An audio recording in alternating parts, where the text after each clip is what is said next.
میرے بھائی، ہماری تو اس حوالے سے دلیری اس وقت سے ہے جب کہ ان ٹاپکس کے اوپر بات کرنا بھی ریاستی جرم سمجھا جاتا تھا.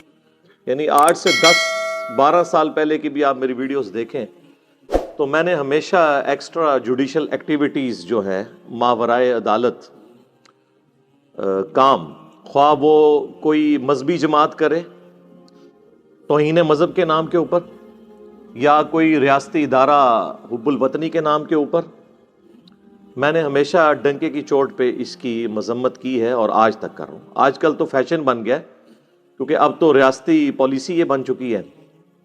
اسی کے تحت ضرب عضب اور رد الفساد، آپ کو پتہ ہے یہ 2 فوجی آپریشنز پاکستان میں شروع ہوئے. آج تو حالات بڑے سازگار ہیں اس طرح کے معاملات میں بولنے پہ. اس وقت جب کہ ہمارے ریاستی اداروں نے ان مذہبی جماعتوں کو، دہشت گرد تنظیموں کو گود لیا ہوا تھا امت کے اور پاکستان کے وسیع تر مفاد میں تو اس وقت بھی کہتا تھا کہ تواڈے گاٹے فٹ ہون گے، اور دیکھو پھر کیسے گاٹے فٹ ہوئے ہیں. ہن لیندے ہی نہیں پہ، ایک گاٹا لا کے لگتا ہے لواؤن گے، اللہ نہ کرے ایسا ہو. اور پھر اس کے بعد جو انٹرنیشنل پریشر آپ کو پتہ ہے کچھ عرصے سے پاکستان پہ FATF کی شکل میں آیا، اور اب تو GSP+ سٹیٹس بھی پاکستان کا آلموسٹ ایک پہ لگا ہوا ہے. اللہ تعالیٰ کوئی بہتری فرمائے اور ملک کی اکانومی بہتری کی طرف جائے، حالات و واقعات بہتری کی طرف جائیں. فی الوقت یعنی گراؤنڈ ریالٹیز تو یہی بتا رہی ہیں کہ مستقبل قریب میں کوئی حالات بہتر ہوتے مجھے تو نظر نہیں آ رہے. اللہ کرے کہ معاملہ کوئی بہتری کی طرف چلا جائے انشاءاللہ تعالی. اب یہ جو میرے بھائی جو کچھ ہوا، اس کی جڑیں جو ہیں وہ بہت پرانی ہیں. 40 سال سے ہم نے اپنی غلط پالیسیز کی وجہ سے جو فصل بوئی تھی، آج اس کا رزلٹ ہمارے سامنے ہے.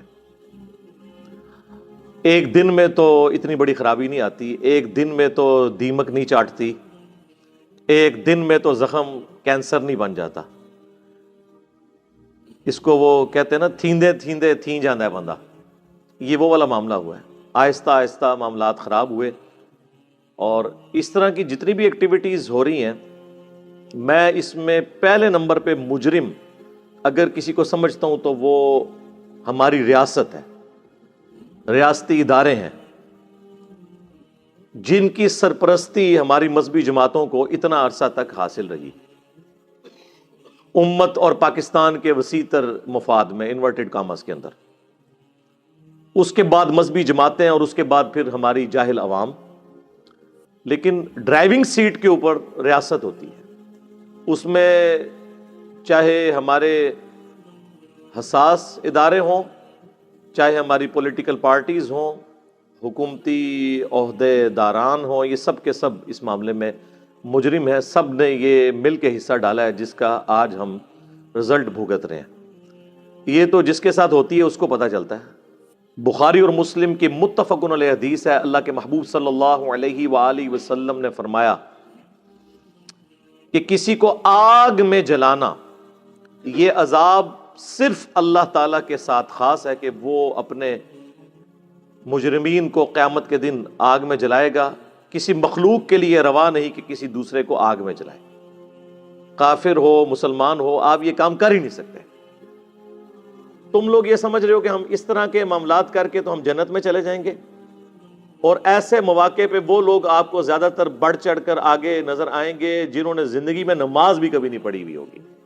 اس طرح کے کام کرنے میں، لوگوں کو قتل کرنے میں، املاک کو آگ لگانے میں، ATM مشینز لوٹنے میں، دنگا فساد کرنے میں، یہ سب سے آگے آپ کو نظر آئیں گے، کیونکہ ان کو پٹی یہ پڑھائی گئی ہے کہ یہ سب سے آسان ذریعہ جنت میں پہنچنے کا.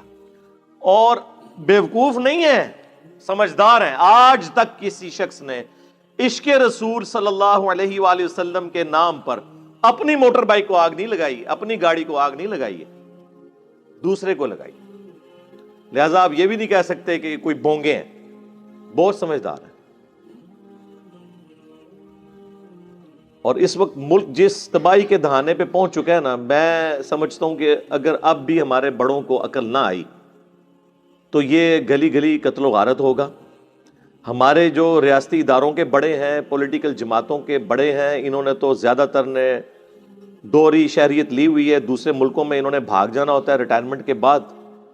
ہمیں پوری زندگی یہ لوگ حب الوطنی کے درس دیتے رہتے ہیں، نیشنلزم کے درس دیتے رہتے ہیں، پاکستان سے محبت، قومی ترانے یہ چلا چلا کے دماغ خراب کرتے رہتے ہیں، اور خود آپ دیکھ لیں یہ پرانے جتنے ڈکٹیٹر باہر گئے ہوئے ہیں، ہمیں آگ میں جھونک کے پرویز مشرف بھاگا ہوا ہے نا یہاں سے، دیکھ لیں۔ جب تک مر نہیں جاتے جان نہیں چھوڑتے۔ ضیاء الحق نے مر کے ہی جان چھوڑی ہے نا، ورنہ جو اس وقت پالیسیز اس نے سیٹ کی تھی، جو سعودیہ اور ایران کی پراکسی وار کو یہاں پہ سپورٹ کر کے، وہ آج تک ہم بھگت رہے ہیں۔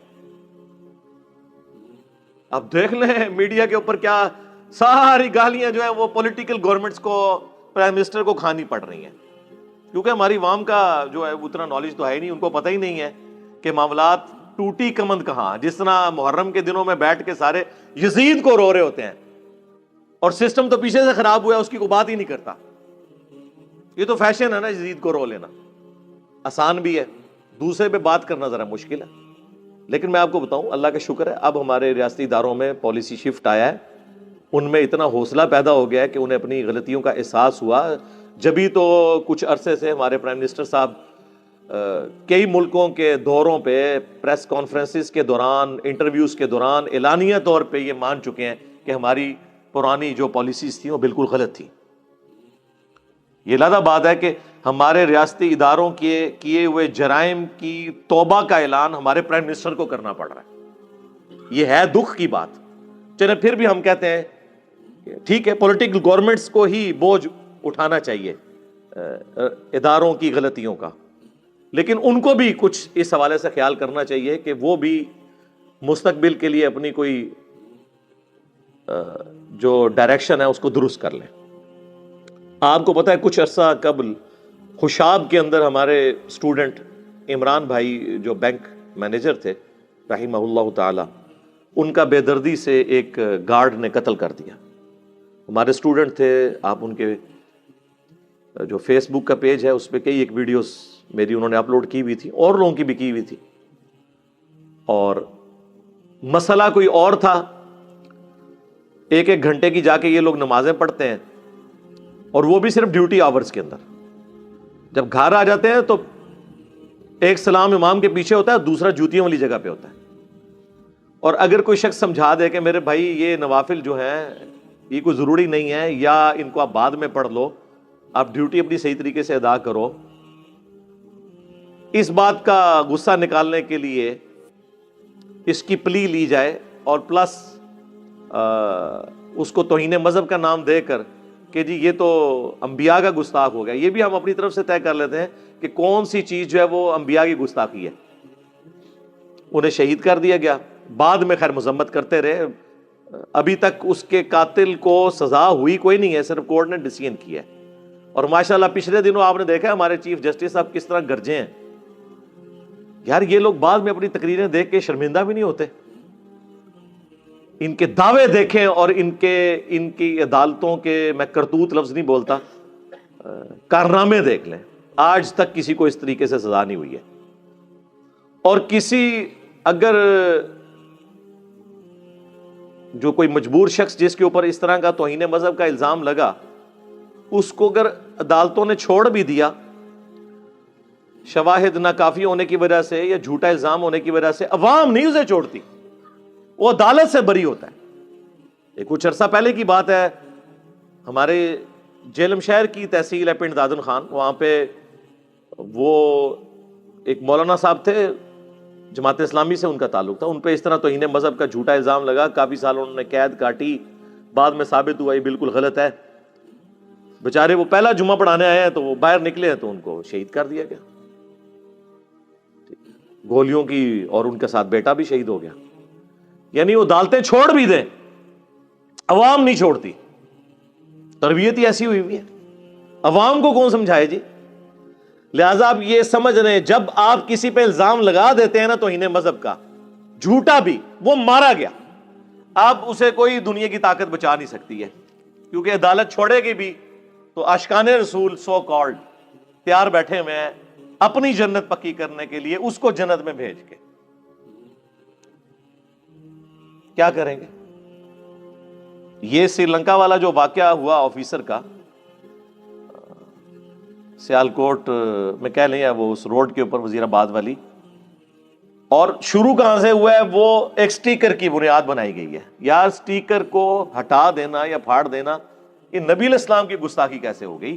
ورنہ یہ سارے مولوی مجھ سے پکی لے لیں، میں آپ کو اس پلیٹ فارم سے چیلنج کر رہا ہوں، سارے مولویوں کو جو یہ سمجھتے ہیں نا کہ کسی کا سٹیکر اتارنا یہ توہین مذہب ہے، تو میں آپ کو بتاتا ہوں کہ آپ کسی بریلوی کی مسجد کے باہر جا کر دیوبندی یا اہل حدیث کا پوسٹر لگائیں کہ فلاں اہل حدیث مسجد میں یا اللہ مدد کانفرنس ہوگی، وہ پھاڑنا دیں، آپ مجھے آگے پکڑ لیں. وہ کہیں گے اس کا مطلب یہ کہ ہمارے باپوں کے خلاف بات ہوگی. یہاں پہ آپ کسی اہل حدیث کی مسجد کے باہر جا کے پوسٹر لگا دیں لبیک یا رسول اللہ کا صلی اللہ علیہ وآلہ وسلم، وہ پھاڑنا نہ دے، آپ مجھے پکڑیے گا.